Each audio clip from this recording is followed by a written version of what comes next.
안녕하십니까. 저 헌법재판소 공보관입니다. 오늘 브리핑 시작하겠습니다. 먼저 심판 절차 진행에 관해서 말씀드리겠습니다. 오늘 오전까지 당사자나 이해관계인으로부터 추가로 접수된 서면은 없습니다. 다음으로 대통령에 대한 문서 송달에 관해서 천재현 부공보관님이 말씀드리도록 하겠습니다. 대통령에 대한 서류 송달에 관해 말씀드리겠습니다. 헌법재판소는 대통령에 대한 서류를 형사소송법 제65조, 민사소송법 제187조에 따라 2024년 12월 19일 발송 송달을 실시하였습니다. 발송 송달의 효력은 대법원 980 53 판례에 따라 소송 서류가 송달할 곳에 도달된 때에 발생하므로 소송 서류를 실제로 수령하지 아니한 때에도 송달의 효력은 발생합니다. 다음으로 2024년 12월 27일 변론 준비 기일은 그대로 진행합니다. 이상입니다. 윤석열 대통령은 헌법재판소가 보낸 탄핵 심판 관련 서류 일체를 받지 않고 있습니다. 전례가 없는 지연 전략입니다.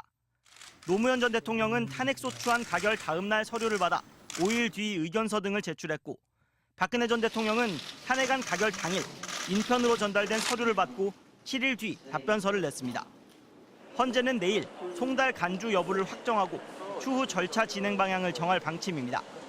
인사청문회를 앞둔 헌법재판관 후보자들은 휴일인 오늘도 국회에 답변서를 제출했습니다.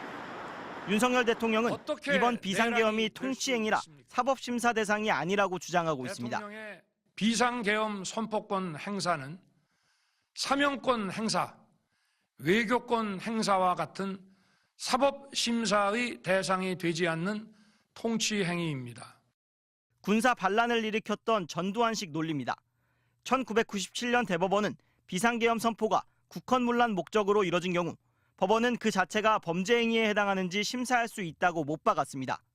그러면서 전두환 씨를 내란수괴로 처벌했습니다. 전 씨는 무기징역을 선고받았습니다. 마은혁, 정계선, 조한창, 헌법재판관 후보 3명 모두 1997년 대법원 판결을 존중한다고 밝혔습니다. 이번 비상계엄이 국헌문란 목적을 위한 범죄 행위에 해당하는지 심사할 수 있다는 뜻을 분명히 밝힌 겁니다. 윤 대통령이 망상에 사로잡혔다고 비판받는 부정선거 의혹에 대해서도 세 후보자 모두 근거 없다고 일축했습니다.